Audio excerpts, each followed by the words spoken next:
오늘 우리에게 주신 하나님 말씀입니다. 데살로니가전서 5장 1절에서 11절입니다. 데살로니가전서 1절에서 11절 332쪽에 있습니다. 신학 다같이 한 목소리로 받고 있겠습니다. 형제들아, 때와 시기에 하나에는 너희에게 쓸 것이 없음은 주의 날이 밤에 도둑같이 이를 줄을 너희 자신이 자세히 알기 때문이다. 그들이 평안하다 안전하다 할 그때에 임신한 여자에게 해산의 고통이 이름과 같이 멸망이 갑자기 그들에게 이르니 결코 피하지 못하리라. 형제들아, 너희는 어둠에 있지 아니하며 그날이 도둑같이 너희에게 임하지 못하리니 너희는 다 빛의 아들이요 낮의 아들이라. 우리가 밤이나 어둠에 속하지 아니하나니 그러므로 우리는 다른 이들과 같이 자지 말고 오직 깨어 정신을 차릴지라. 자는 자들은 밤에 자고 취하는 자들은 밤에 취하되 우리는 낮에 속하였으니 정신을 차리고 믿음과 사랑에 호심경을 붙이고 구원의 소망에 투구를 쓰자. 하나님이 우리를 세우심은 노하심에 이르게 하심이 아니요 오직 우리 주 예수 그리스도로 말미암아 구원을 받게 하십니다. 예수께서 우리를 위하여 죽으사 우리와 하여금 깨어있든지 자든지 자기와 함께 살게 하려 하셨느니라. 그러므로 피차 권면하고 서로 덕을 세우기를 너희가 하는 것 같이 하라. 아멘. 오늘 데살로니가전서 5장 1절에서 11절까지 말씀을 가지고 안전불감증이라는 제목으로 여러분과 함께 읽는다고 합니다. 지금 아프가니스탄 사태가 굉장히 심각합니다.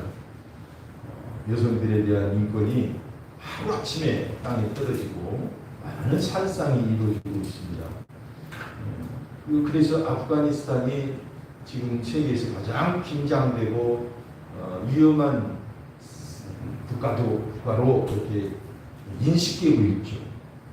그런데 해외에서는 의외로 우리 한반도의 정세에 대해서 항상 긴장 상태다, 최고 긴장 상태의 국가다라고 이렇게 알려져 있습니다. 실제로 기자들에게 기자들은 뭔가 많이 알고 있잖아요. 항상 여기저기 조사하고 일반 국민들이 알 수 없는 정보들을 접하고 조사하다 보니까 잘 알죠. 그래서 기자들이 한길 리서치에서 조사한 바에 의하면 72% 정도가 한반도에서 국지전 가능성이 있다. 그렇게 항상 보고 있습니다. 언제든지 전쟁이 일어날 수 있다는 거죠. 정면전은 아닐지라도. 그리고 85.9%가 한반도는 위기다라고 본다는 것이죠. 근데 일반 백성들은, 저와 여러분과 같은 일반 국민들은 어떻게 인식하고 있을까요? 한국 갤럽에서 조사한 바에 의하면 국민의 67%는 전쟁 안 난다고 생각하고 있다는 것입니다. 물론 전쟁 안 나면 좋죠. 그런데 실제 긴장 상태에 비하면 우리가 굉장히 안전에 대해서 불감증을 갖고 있다는, 안보에 대해서 불감증을 갖고 있다는 그런 생각이 듭니다. 그리고 96%는 전혀 전쟁에 대해서 대비를 안 합니다. 우리 국민들이 무슨 전쟁을 대비해요? 근데 스위스나 일부 여러 국가들은 개인 대비가 굉장히 잘 돼 있어요. 방독면을 준비한다든가 개인 벙커를 준비한다든가 해서 전쟁에 대해서 유사시에 이걸 준비하기 위해서 많이 준비하거든요. 우리나라는 그러지 못한다는 거죠. 여러분 집에 방독면이 있는 분 계십니까? 없어요. 우리 민족은 세계 최고의 민족입니다.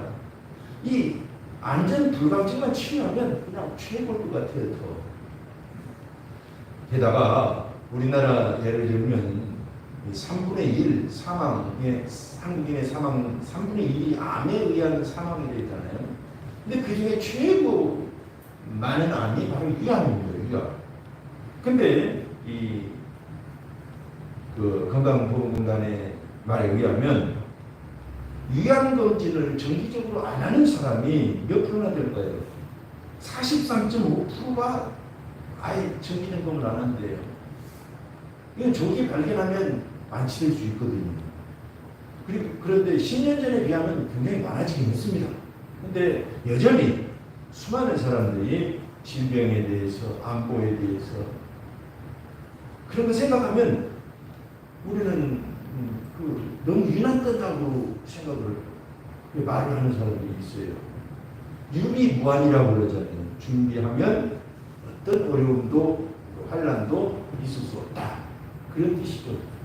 저도 약간은 좀 유비무환, 준비하고 걱정은 하지 말자, 이런 주의를 갖고 있습니다. 그런 생각을 갖고 있어요. 걱정은 하지 말아야 돼요. 근데 어떤 사람들은 준비 안 하고 두려워하는 사람이 있죠. 그러니까 대신 반대로 준비하고 걱정하지 말라. 그래서 제가 조금 집에서도 준비를 조금 민감하게 하려는 축에 속합니다. 그러다 보니까 유난 뜬다고 핍박을 많이 받아요. 여러분들도 그런 분이 계실 것입니다. 그러니까 오늘 이 제목 안전불감증에 대해서 귀 쫑긋 마음 활짝 여시고 잘 들어보시기 바랍니다. 중요한 것은 영적 안전불감증입니다. 우리가 뭐 세상에서는 이것저것 어려움을 당할 수 있지만 영적으로 문제가 생기면 이건 정말 심각한 것입니다. 오늘 1절에 보니까 형제들아 때와 시기에 관하여는 너희에게 쓸 것이 없음은 주의 날이 밤에 도둑같이 이를 줄을 너희 자신이 자세히 알기 때문이라 그랬습니다. 주의 날, 이 주의 날이 뭘까요? 구약에서는 심판과 구원의 날입니다. 예수님이 메시아가 오셔서 이 세상을 심판하시고 구원하실 거라는 그런 소망을 주었던 날이 바로 주의 날이에요. 근데 그 주의 날을 누가 가지고 오셨어요? 예수님이 가지고 오신 거예요. 근데 앞으로 재림하실 때 이와 같이 또 심판과 구원을 베푸실 것이라는 것입니다. 여러분, 주의 날 심판은 예수님을 끝까지 안 믿는 분들에게는 심판이 됩니다. 그러나 예수님을 믿는 분들에게는 어떤 날이 될까요? 주의 재림하시는 날, 구원의 날이 되는 거예요. 그러니까 항상 심판은 동전의 양면처럼 양면성이 있습니다. 당하는, 준비되지 않아서 당하는 입장에서는 환난이지만 준비되어서 맞이하는 입장에서는 이 날이 새롭게 되는 날이에요. 이걸 기억해야 돼요. 이 심판은 죽이려고 작정하고 벌을 내리는 날이 아니고 새롭게 하시려고 하는 날이라는 것을 우리는 생각해야 됩니다. 아멘? 그러니까 우리가 생각을 좀 바꿔줄 필요가 있어요. 이 주의 날은 도둑같이만 돼요. 예고가 없다는 것입니다. 이것을 너희가 자세히 알기 때문이다 라고 표현하죠. 이미 이 주의 날은 언제 올지 모른다. 이게 도둑같이 임하는 것이기 때문에 이 날이다 저 날이다 말할 수 없다라는 생각이 초대교회 때 완전히 확립이 됐습니다. 예수님 그렇게 말씀하셨잖아요. 아들도 모르고 아버지만 아신다. 그날 아는 게 중요하지 않다. 너희는 준비하는 것이 중요하다 그랬잖아요. 그죠? 이건 그래서 교리로 확정이 된 것입니다. 심판날 언제인지 몰라요. 교리로 확정됐어요. 초대교회 때부터. 그러니까 종말론자들이 몇 날 며칠 몇 시에 세계에 종말이 온다 그러면 그 말이 성경적으로 맞는 말일까요? 틀린 말일까요? 처음부터 틀린 말이에요. 이건 2000년 전부터 이미 예수님부터 이 말씀으로 확정을 지으셨어요. 모른다는 것입니다. 우리 사역자들도 모른다는 것입니다. 예언자들도 모른다는 것입니다. 그러나 이제 어떤 징조, 증상을 보면 예측은 할 수 있어요. 근데 확실하게 이 날이다라고 말할 수 없다는 것입니다. 이것이 바로 심판의 날이고 동시에 구원의 날도 그렇습니다. 우리가 준비를 안 해서 환난을 당하는 것도 예측을 못해요. 근데 반대로 준비를 해서 하나님의 은혜를 받는 것도 예측을 못해요. 이제 이 사실을 아시고 항상 주의 은혜를 기대하면서 살아가는 것이 중요합니다. 하려면 어쨌든 주의 날은 도둑같이 임합니다. 그렇기 때문에 여러분 안전불감증을 조심해야 된다는 거예요. 3절에 보니까 그들이 평안하다 평안하다 할 그때 괜찮다 괜찮다 이 말이에요. 이게 참 중요해요. 그러니까 조금 남들이 뭐라고 할지라도 약간 유난을 좀 떨어야 됩니다. 아시겠죠? 안전, 괜찮다, 안전하다, 평안하다. 이것이 나를 멸망의 길로 가게 할지 누가 알아요? 그죠? 노아의 때를 한번 생각해 봅시다. 노아가 하나님께로부터 경고를 받고 방주를 짓기 시작합니다. 정확한 연대는 모르지만 전세에 의하면 120년간 적대잖아요. 노아가 수백 년 살았으니까. 그러니까 그동안에 수많은 사람들이 아라랏산에 와가지고 당신 뭐 하는 짓이냐, 비도 안 오고 세상에 비라는 건 있지도 않았거든요, 그때까지. 근데 이제 한꺼번에 하늘에서 쏟아져 내렸죠. 근데 준비를 하지 않았어요. 다 웃었어요. 겨우 노아의 가족 8명만 구출을 받습니다. 부부와 또 아들 며느리까지 해가지고. 그렇게 해서 그때도 사람들은 예수님 말씀에 의하면 다 안 들었다는 거예요. 시집가고 장가가고 일상생활에 빠져가지고 노아의 경고를 한마디도 경청하지 않았다는 거예요. 이렇게 청천하늘에 어떻게 비가 오느냐고 이거 괜찮다. 안전 불감증에 완전히 사로잡혔다는 것입니다. 그래서 우리가 마지막 날 심판도 그렇게 임할 것이고 오늘날 하나님의 은혜도 그렇게 임한다는 것을 꼭 기억해야 됩니다. 아멘. 그래서 안전 불감증을 우리는 조심해야 돼요. 실제로 괜찮다 괜찮다 물론 위로하기 위해서 그런 말은 할 수는 있습니다. 그런데 우리는 준비는 해야 돼요. 아멘. 네, 그렇습니다. 여러분 이 3절 하반절에 보니까 결코 피하지 못하리라 그랬어요. 하나님의 심판을 피할 자가 아무도 없습니다. 사람이 죽는 것은 정하신 것이요 사람이 한 번 죽는 것은 정하신 것이요 그 이후로는 심판이 있으니 히브리서 말씀하시잖아요. 9장 27절 대단히 중요한 말씀이죠. 그래서 우리는 이 심판을 피할 수 없고 동시에 하나님의 은혜도 피할 수 없어요. 준비된 자, 믿는 자는 하나님의 은혜를 피할 수가 없어요. 우리가 갈라디아서 5장 23절을 보면 성령의 열매에 대해서 쭉 말씀하시면서 이 같은 법을 금지할 법이 없느니라 그랬습니다. 여러분 하나님께서 작정하시고 여러분에게 은혜를 주시려고 하는데 믿는 자들에게 누가 그 은혜를 방해할 자가 없다는 것입니다. 얼마나 좋아요, 그죠? 이와 같이 그 누구도 피할 수가 없어요. 그렇기 때문에 우리는 영적 안전 불감증을 주의해야 됩니다. 그래서 우리는 영적 감각을 높여야 돼요. 영적 감각이 항상 살아있게 해야 돼요. 오늘 아침에 차를 가지고 왔는데 운전석으로 이렇게 내리는데 뒷부분에 이렇게 누가 긁었더라고요. 이렇게 만져보니까 가루가 떨어지는 걸 봐서 최근에 긁었어요. 그리고 문을 열면 이렇게 안 다치라고 이렇게 뭔가 붙여놓잖아요. 그게 하나 떨어져 있는 거예요. 잘 붙여놨는데. 그래서 누가 이렇게 통로에다 받쳐놨더니 이렇게 가면서 뭘로 긁은 거예요.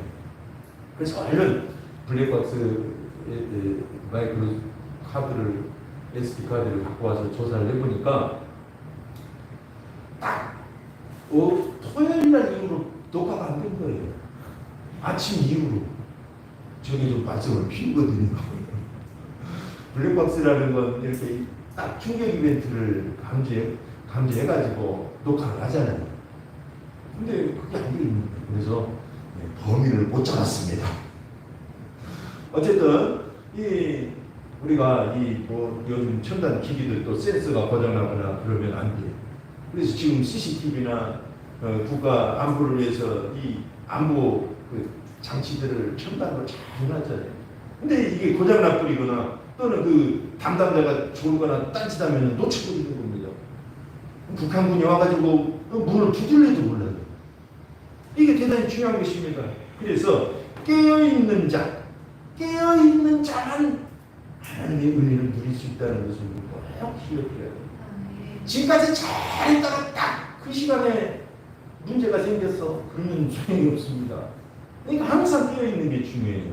여러분 잘 아시는 타이타닉호가 유명합니다. 침몰. 이 영화로도 나오고 정말 감동적으로 봤는데 1912년 4월 15일 밤 11시 40분부터 침몰이 되기 시작했던 배입니다. 근데 이 배가 워낙 잘 만들어지고 여러 겹으로 만들어져서 아무도 이 배가 침몰될 거라고 생각을 안 한 거예요. 그리고 그 안에서 수천 명의 사람들이 이제 대서양을 걷는 큰 꿈로죠. 요즘 말하면 저기 크루즈로입니다. 크루즈로. 그렇게 잘 돼 있었어요. 1등석, 2등석, 3등석 있어가지고 상류층들이 1등석에 가 있고. 근데 저녁 9시 40분에 근처를 항해하던 메사바호라는 배가 있었는데, 지금 타이타닉호가 가고 있는 그 항로에 오다 보니까 빙산이 주변에 굉장히 많이 있었다는 것을 봤어요. 그래서 얼른 무전으로 그 무전 책임자 잭 필립스가 지금 근무하고 있었는데 이 타이타닉호에 무전을 쳤어요. 그랬더니 그 무전을 받고는 바빠가지고 그걸 항로에 전달 안 하는 것입니다. 이렇게 시급한 문제를 전달 안 한 거예요. 안전에 대해서 너무 자만했던 것이 아닌가 생각이 들어요. 그리고 그 후로 1시간쯤 후에 캘리포니아호라는 배가 또 근처를 항해하고 있었는데 이 배는 빙산 때문에 오도가도 딱 멈춰 있었어요. 근데 타이타닉호는 그걸 모르고 막 전속력으로 달리는 거예요. 그래가지고 이 선장 로드라는 사람이 빨리 경고 무전을 보내라 라고 지시를 합니다. 그때 그 시릴 에반스라는 사람이 무전 담당했는데 막 무전을 치니까 타이타닉호에서 뭐라고 답변하냐면 조용히 좀 하시오. 지금 나 무전 때문에 바쁘요. 그렇게 답변이 온 거예요. 그러니까 이 에반스가 화가 난 거예요. 지금 이렇게 시급한 전보를 치는데 자 바쁘다고 조용히 하라고 당신 때문에 방해돼가지고 무전 못 치겠다고 그렇게 핀잔을 주니까 화가 났어요. 그래서 10분 정도 막 계속 실강의를 벌이다가 화가 나서 무전기를 꺼버립니다. 그리고 자버렸어요. 놀랍죠. 그 후로 10분 후에 빙산에 부딪힙니다. 그래서 무려 1514명이 죽고 겨우 710명이 구조를 받죠. 만약에 이 캘리포니아호가 1시간 거리에 있었다는데 이 무전을 받았더라면 전원 구출했을 거라는 그런 예측을 하더라고요. 어쨌든 여러분 타이타닉호 입장에서는 안전에 대한 불감증이 있었고 캘리포니아호의 무선 담당자는 화가 나가지고 잠들었습니다. 둘 다 쌤쌤이죠. 어쨌든 여러분 이게 경쟁력에 교훈을 줍니다. 우리가 신앙생활하는데 이 세상에 험난한 바다와 같아요. 우리는 무사히 천국에 가야 됩니다. 그러려면 하나님께서 영적 감각을 잘 깨어있게 하라고 말씀하시는 것입니다. 그냥 하나님은 알아서 해주시겠지. 이거 좋은 믿음이 아닙니다. 좋은 믿음 같은데 좋은 믿음이 아니에요. 여러분 기억하셔야 됩니다. 세상에 살면은 눈 감으면 코 베어가고 세상을 호락호락하지 않잖아요. 내버려 두지 않잖아요. 나 혼자 평안하게 간섭 안 받고 그렇게 살려고 해도 그렇게 신앙생활을 하려고 해도 내버려 두지 않잖아요. 그러니까 이 세상은 무는 사자와 같이 삼킬자를 찾는 사자, 무리, 그 사단이 있다는 것을 꼭 기억하시고 영적 감각을 우리가 깨어있게 해야 될 줄로 압니다. 그럼 어떻게 이 영적인 감각이 깨어있게 하느냐? 오늘 본문에 다 나와 있습니다. 굉장히 중요한 말씀들이에요. 첫째는 뭐냐면 내 소속이 어딘지를 분명히 알고 있으라는 것입니다. 여러분 우리는 빛에 속한 자요 낮에 속한 자라는 것입니다. 그런 사람에게는 결코 주의 날이 도둑같이 오지 않는다는 거예요. 소속이 중요한 거예요. 여러분 낮에 눈 말똥말똥 끼어있는데 도둑이 올 수 있나요? 모두들 밤에 모두들 잘 때 살짝 오는 것이죠. 그러니까 우리가 빛에 속해 있고 낮에 속해 있다는 것을 알면 영이 깨어나 있다는 것입니다. 이것이 첫 번째로 중요하다는 걸 기억해야 돼요. 그렇게 여러분들을 스스로에게 말해주셔야 됩니다. 나는 하나님의 자녀다. 예수님이 내 안에 있다. 이런 고백과 선포가 굉장히 중요해요. 여러분 세상에서도 이 고백과 선포가 중요하잖아요. 내가 누군데, 예를 들면 내가 남자인데, 내가 여자인데, 내가 엄마인데 내가 군인인데 이런 자기 정체감에 대한 확인과 고백과 선포가 그 사람을 붙들어주고 그 정신을 깨어있게 하는 것입니다. 마찬가지입니다. 우리가 하나님의 자녀라는 사실을 고백하고 믿는 것이 우리 영을 깨어나게 하는 것입니다. 이렇게 굉장히 중요한 것이 있을 수가 없어요. 덜 깨어나면 강하게 말하십시오. 그리고 자주 말하십시오. 강하고 자주 말하면 깨어납니다. 따라서 그런 의미에서 따라서 한번 해볼까요? 같이 해볼까요? 나는 하나님의 사랑을 받습니다. 하나님의 사랑을 받습니다. 낮에 속해 있습니다. 낮에 속해 있습니다. 빛에 속해 있습니다. 빛에 속해 있습니다. 하나님의 자녀입니다. 하나님의 자녀입니다. 아멘. 아멘. 그래서 영이 막 깨어나는 느낌이 듭니다. 아멘. 이게 대단히 중요합니다. 그래서 오늘 보면 4절에 너희는 어둠에 있지 아니하면 그날이 도둑같이 너희에게 임하지 못하리니 놀랍죠. 너희는 다 빛의 아들이요 낮의 아들이라 우리가 밤이나 어둠에 속하지 아니하나니 속한다는 소속에 대해서 얘기를 많이 하잖아요. 우리 소속이 하나님께 있다는 것을 우리는 명심합시다. 그러면 우리 영이 깨어나고 어둠이 심판이 우리에게 갑자기 임하지 않습니다. 그게 대단히 중요해요. 막 우리가 착한 일하고 선한 일하고 뭔가 노력을 다 해야 된다는 게 아니라 바로 이와 같이 우리의 신앙 고백과 우리 스스로에 대한 외침이 중요하다는 것입니다. 두 번째로는 뭐냐면 6절에서 8절까지 보니까 좀 복잡하긴 합니다. 근데 잘 뜯어보고 정리를 해보면 간단해져요. 그러므로 우리는 다른 이들과 같이 자지 말고 오직 깨어 정신을 차릴지라. 어떻게 차리냐면 자는 자들은 밤에 자고 취하는 자들은 밤에 취하되 우리는 낮에 속하였으니 정신을 차리고 믿음과 사랑의 호신경을 붙이고 구원의 소망의 투구를 쓰자. 호신경이 뭐예요? 앞에 목에서부터 배꼽까지 전쟁터에 옛날에 화살이나 창을 막기 위해서 칼을 막기 위해서 붙이는 갑옷입니다. 요즘 말로 하면 방탄복이죠. 왜냐하면 다른 데 공격받으면 좀 다치는 수준이지만 심장 장기를 공격받으면 어떻게 돼요? 이건 그냥 한 방에 가는 거예요. 그리고 투구라는 게 뭐예요? 오늘 말씀에 보니까 투구가 또 나오죠. 소망의 투구, 구원의 소망의 투구. 투구는 뭘 보호해요? 뇌를 보호해요. 여러분 뇌 다치면은 그거 한 방에 갑니다. 한 방에. 그래서 자전거 타거나 킥보드를 타면 반드시 법으로 이 헬멧을 쓰게 되어 있어요. 오토바이가. 근데 요즘 우리 보면은 오토바이나 겨우 좀 타고 머리 쓰지 자전거는 쓴 사람은 거의 못 봤어요. 그저께인가 어린아이 둘이 헬멧을 쓰고 가더라고요. 아, 부모가 잘 이렇게 해줬구나라는 생각이 들더라고요. 헬멧 쓴 사람 없어요. 미국 같은 데는 그냥 걸립니다. 전에 오바마가 머리에다 헬멧 안 쓰고 자전거 탔다가 뉴스에 문매를 받았잖아요. 그런 나라에 어쨌든 그렇게 돼야 돼요. 좀 귀찮더라도. 왜냐하면 자전거 타다 넘어졌는데 머리를 다치면 그냥 가는 겁니다.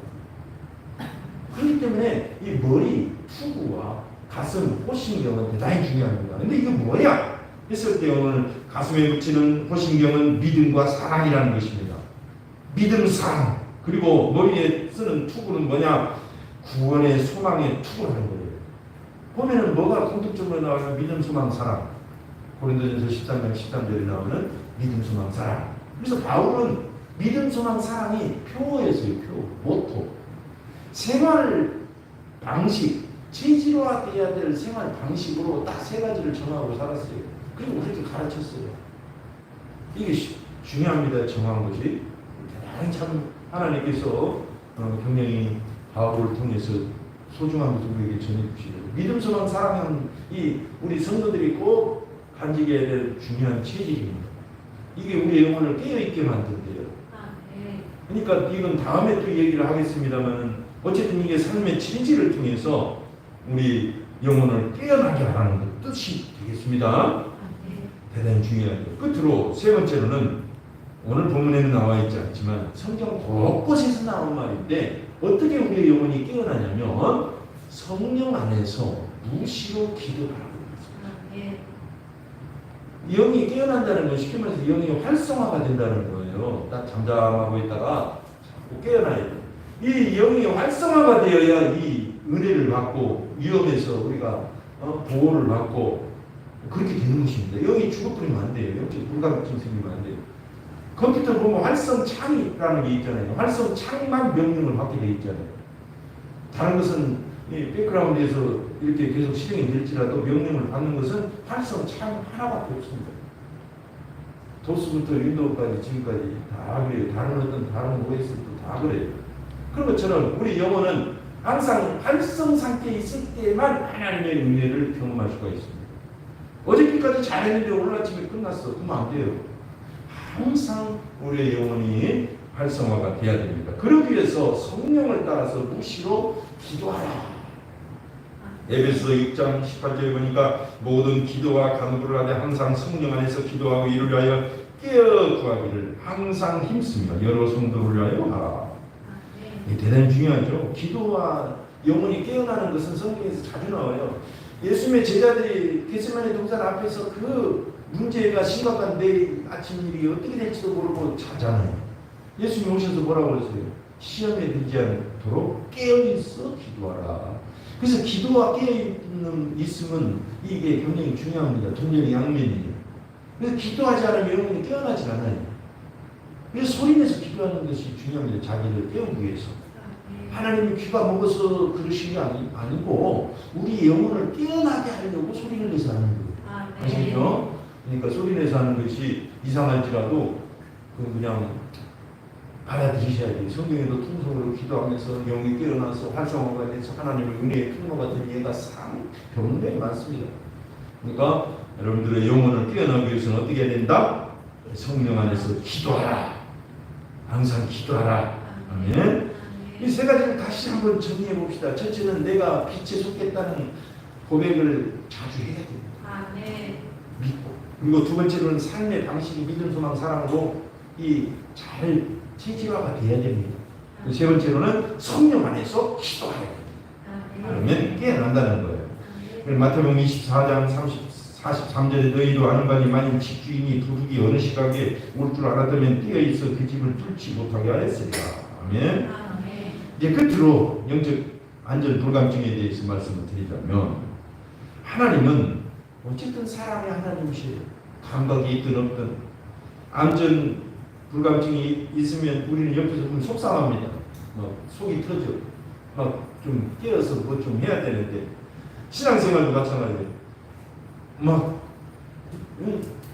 지금은 자다가도 깰 때고 그럴 텐데 왜 저 사람은 저렇게 깨어나지 못하고 저렇게 사나 할 때 우리가 비난해서는 안 됩니다. 오늘 본문이 말씀하십니다. 분명히 9절에 하나님이 우리를 세우시면 누가 신에 이르게 하심이 아니요 오직 우리 주 예수 그리스도로 말미암아 구원을 받게 하십니다. 구원을 위해서 예수님을 보내셨고 교회를 세우셨잖아요. 우리를 세우셨다 했을 때 이게 바로 성도들입니다. 교회입니다. 그렇게 생각하면 됩니다. 그런데 이렇게 좋은 소식이 있고 이렇게 좋은 교회가 있고 좋은 신앙 환경일지라도 속 터지게 하는 사람이 있다 이거예요. 우리 교회 말고 다른 교회 속 터져. 그렇게 알아듣기 얘기해도 몰라. 그렇게 권해줘요. 그런데 그런 사람에게도 비난하지 말고 오늘 본문 보면 잘 권면하라고 말씀하십니다. 여러분 불이 났다고 합시다.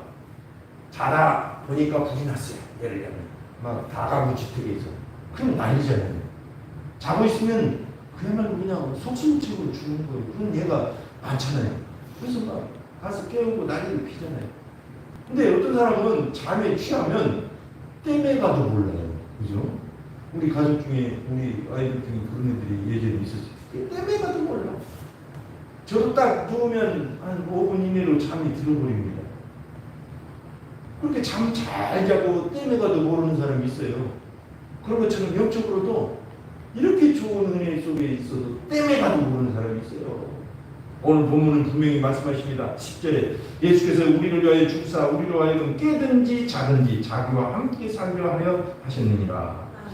여기서 깨든지 자든지는 상징적인 표현이 아닙니다. 성경에 보면 잔다는 것은 죽는다는 뜻이잖아요. 그런 뜻으로도 썼잖아요. 그러니까 깨든지 자든지는 죽든지 살든지 하나님의 영광을 위해서 살아. 그것이 아니에요. 여기 보면 빌립보서 1장 20절 보면 살든지 죽든지 그런 표현으로도 쓰긴 했는데 이 단어는 그 단어가 아닙니다. 앞에서 말씀드린 깨다, 앞에서 말씀드린 자다 그 단어를 그대로 썼어요. 그러니까 이 말은 뭐냐면 영적으로 감각이 무디든지 영적으로 감각이 아주 예민하든지 다 하나님은 함께 살기를 원하시고 사랑하신다는 뜻입니다. 그렇게 봐야 돼요. 할렐루야? 우리가 신앙생활 하다 보면 다 성향도 좀 다르고 성장 속도도 다르고 모양도 다르잖아요. 그럴 때 우리가 먼저 은혜 받고 성장한다고 해서 더딘 사람들을 비난하지 말자는 것입니다. 그래서 로마서 14장 3절에 보니까 먹는 자는 먹지 않는 자를 없이 여기지 말고, 이거 제사 음식을 얘기하거든요. 믿음이 좋아가지고 제사 음식 먹어도 괜찮아, 이거 귀신이 붙은 음식이 아니야, 그냥 먹어요, 괜찮아요. 근데 그런 사람은 못 먹는 사람을 없이 여기지 말라는 것입니다. 믿음이 약한 사람. 그리고 반대로 먹지 않은 사람은 먹는 자를 비판하지 말라. 이는 하나님이 그를 받으셨습니다. 아멘. 그러니까 오늘 믿음이 적은 자와 많은 자들이 함께 섞여서 신앙생활을 합니다. 그럴 때 우리는 서로 비난하지 말자고 오늘 말씀에 하나님의 사랑을 전하고 있습니다. 아멘. 그래서 하나님은 데살로니가 전서 5장 14절 이 뒤에 보면은 바로 뒷절에 보면은 이런 말씀입니다. 또 형제들아 너희를 권면하느니 게으른 자들을 권계하고, 게으르니 지난번 번역은 규모가 없다는 뜻인데 불규칙하다는 뜻입니다. 여러분 신앙생활에도 이랬다 저랬다 하는 사람 있잖아요. 불규칙에 정할 수가 없어요. 그 사람 뭐 약속하면 안 돼. 그런 사람을 규모 없다라고 말해요. 그런 사람을 권계하라 하세요. 권계하다는 것은 부드럽게 책망하라는 거예요. 책망을 해야 되는데 좀 부드럽게 해요. 세게 하면 어떻게 돼요? 나가 떨어지시니까 부드럽게. 그러니까 어쨌든 권계는 해야 됩니다. 그리고 마음이 약한 자를 격려하고 힘이 없는 자들을 붙들어주며 모든 사람에게 오래 참으라라고 말씀하시네요. 그리고 데살로니가 전서는 대단히 우리에게 소중한 것을 알려주고 있죠. 함께 이 어려운 시대를 사는데 깨어 있어서 서로 권면하면서 그렇게 잘 교회를 읽으면서 살아가자. 주님 오실 날을 기대하자. 그런 말씀으로 우리에게 권면하고 있습니다. 우리 속담에 소 잃고 요양병 고친다는 말이 있죠. 지금은 지구호라는 이 큰 배가 이 기후 변화에 의해서 지금 침몰해 가고 있습니다. 침몰. 저는 종말론자는 아닌데 이 종말 또는 기후나 이 식량이나 이런 전문가들은 굉장한 위기로 보고 있어요. 북극과 남극에 그 어른들이 녹고 있잖아요. 북극곰들이 갈 데가 없어가지고 배가 그냥 피골이 상륙해가지고 여기저기 돌아다니고 죽고, 기후가 이상해져가지고 막 비가 안 올 때 막 엄청나게 쏟아지고, 이번 주 우리 비 조심하라고 자꾸 경고하잖아요. 또 어떤 데는 막 50도 60도 뜨겁게 되어가지고 죽고, 올해 그랬어요. 캘리포니아는 막 얼마나 뜨겁든지 산불 나가지고 그냥 지금도 안 꺼진 데가 있고 그래요. 기후변화가 이렇게 심한 적이 금세기에 없었습니다. 지난 세기도 없었고 수천 년 만에, 지금 수만 년 만에 있을까 말까 하는 거예요. 그래가지고 지구의 위기를 굉장히 심각하게 보고 있거든요. 플라스틱, 또 이 오염 문제, 미세 플라스틱 이런 거, 또 공기 문제, 토양 문제 아주 심각합니다. 그래서 우리가 내가 뭐 그런다고 뭐 되나 그런 마음도 있을 수 있어요. 왜냐하면 워낙 우리는 적은 존재이고. 그러나 깨어 있을 필요는 있습니다. 그래서 분리수거도 잘하고 국가 원수들이 이 문제를 심각하게 다뤄야 돼요. 우리나라는 그래도 잘하고 있잖아요. 지난번 트럼프는 기후 협약에서 막 빠져나가고 그러고 돈만 들이고 무슨 소용이냐고. 근데 바이든이 되자마자 그 기후 협약부터 막 가입했잖아요. 왜냐하면 지구가 지금 종말이 다가오고 있는데 그런 소리 하면 안 되거든요. 함께 이 심각함을 깨우쳐야 돼요. 어쨌든 우리는 이 자다가도 깰 때입니다. 진짜 우리는 영적으로 깨어 있어야 된다라는 생각을 해봅니다. 그래서 오늘 11절에 피차 권면하고 서로 덕을 세우게 하여 너희가 하는 것 같이 하라. 지금까지 잘 해왔는데 지금 그렇게 잘하고 있어. 그렇게 하자는 것입니다. 우리는 이 안전 불감증을 잠시 생각해 봤습니다. 더 심각한 건 영적 불감증이라는 것이죠. 근데 이와 같이 우리는 영적 불감증을 치료할 수 있고 우리는 감각 있게 하나님의 은혜를 누릴 수 있다는 것을 우리는 말씀을 통해서 살펴봤습니다. 이 시간 합심해서 한번 기도합시다. 기도할 때 하나님, 우리가 정말 이 시대를 살면서도